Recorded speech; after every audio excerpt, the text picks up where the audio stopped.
I'd like to go back in time right now to 2004 and introduce you to two people who had an idea that resonated. Their names are Paul Myhill and Bill Driscoll. You see, they were trying to buy a company that was developing a synthetic version of superoxide dismutase, or what's called a mimetic of SOD. Now, they weren't successful, and the idea fell through. But the idea of what SOD could do in the body resonated with them. And so Paul, who had a bit of a biology background, started something that created a ripple effect that's brought us all here today. He started doing some research. He Googled and he went to websites like pubmed.gov to see if there were some natural ingredients that could possibly help increase the body's production of SOD. Now, along the way, he found out that in his own backyard was one of the world's foremost authorities on free radical biology and medicine, Dr. Joe McCord, the actual co-discoverer of SOD.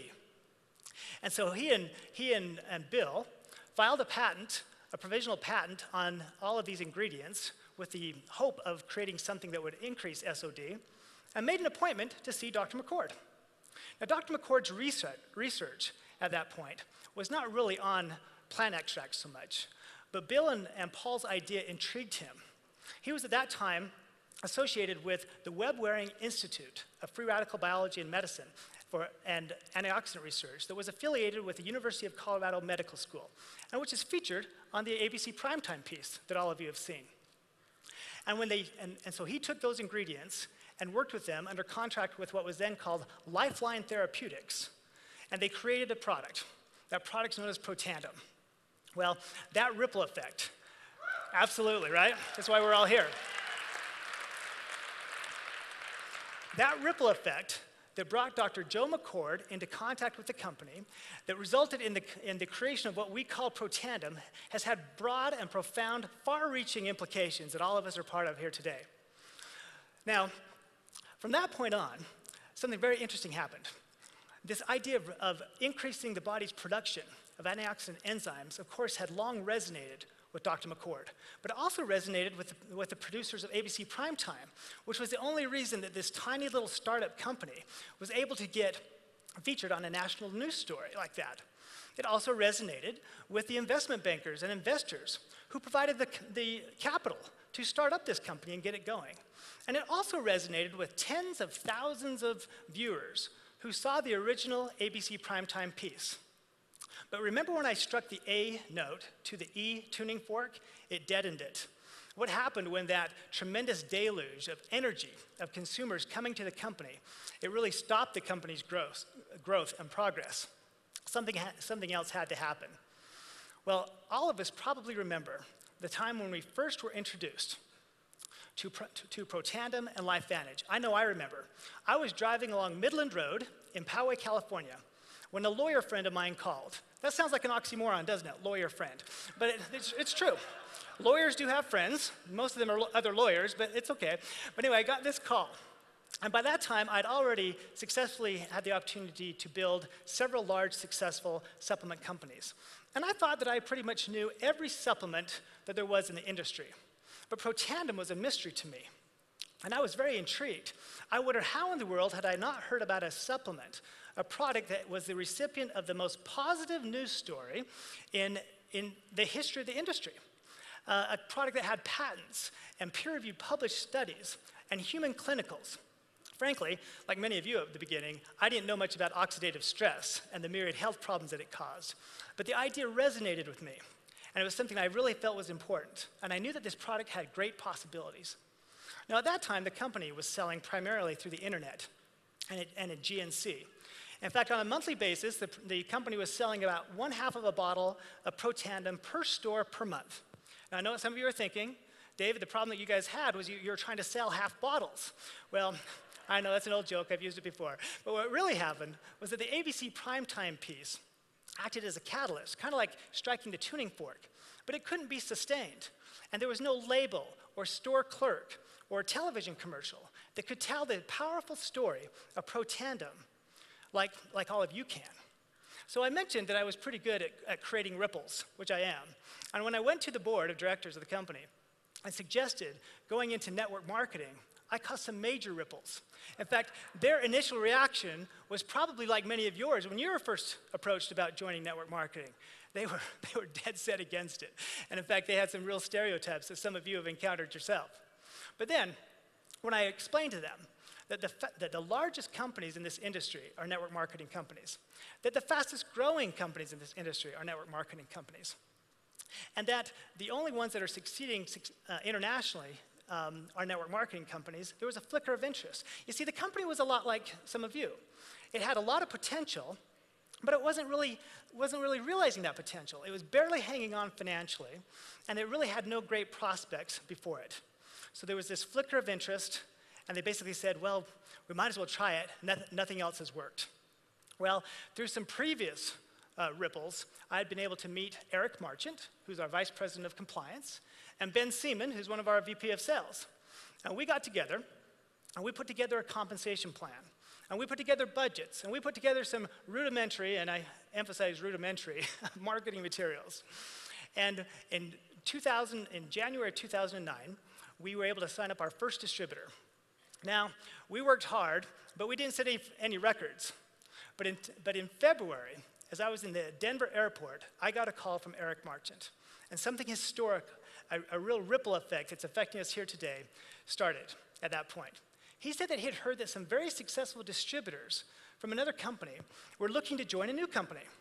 And I said, well, do you know any of these people? He said, yes, I do. I said, well, can you get a meeting with any of them? He said, I think that I can.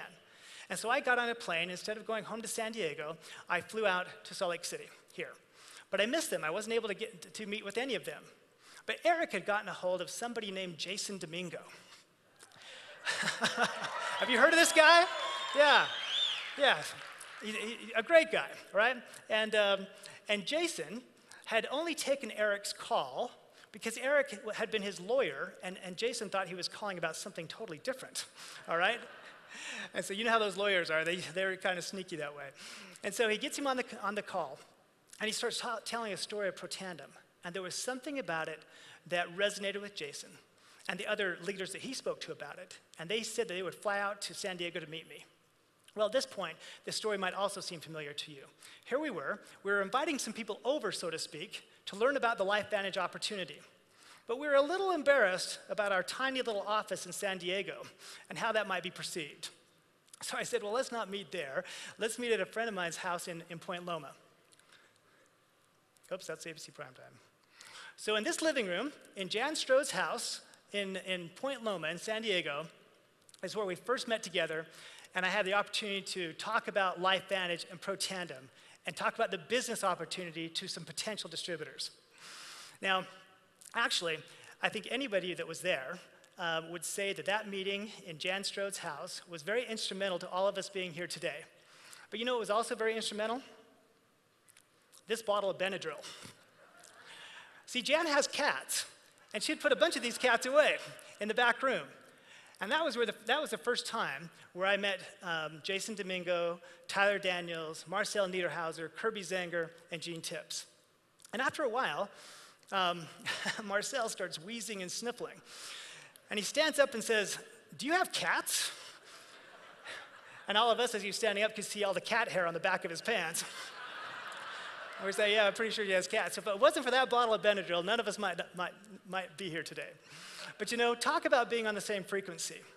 When I met and talked with those guys, we all wanted the same thing. We wanted to build a company that's just all too rare. One that's based upon true science, true products, and real people, right? One that has a legacy that we can be proud of. And we knew that it was possible. And we knew that the story of Protandem could really succeed in this marketplace. And I recognized that in order to avoid the problem that had occurred when the ABC primetime piece aired, that of growing too fast and not being able to handle it, I was really going to need these guys. So, over the next days and weeks, this became my home, the Hilton Garden Inn in Sandy, Utah. I've been there so many times that when I first went there, they said, good morning, sir, thank you for coming. After I kept coming there for week after week, they'd say, Mr. Brown, it's good to have you back. Then they would say, David, good to see you. Now they don't even clean my room and they tell me to take out my own garbage. But nevertheless, like many of you when you're building your Lifevantage businesses, I spent a lot of time away from my family. We spent a lot of hours into the wee hours of the morning planning and budgeting and creating what we call Lifevantage in this opportunity. It was reborn there in this area. I met other leaders. All these leaders that are arrayed before us up here, these Pro 9s and Pro 10s that are here to, oops, I let something out of the bag. We have a Pro 10, but we'll talk about that later. But these guys, if you look, and you guys are only seeing the back of their heads, but you'll see them over the course of this convention weekend. I think I met every one of these people over the next few days. And we had to make sure that we resonated and that the story fit with each one of them. Because none of them were going to make the commitment and join this company unless it was something that they truly believed in. Now, time won't allow me to mention everybody that's brought us to this point today. The investment bankers, the members of the board of directors, and other people who joined the company. In fact, the whole dedicated team of employees that we have that I think is the best in the industry by far. Please, give them a hand.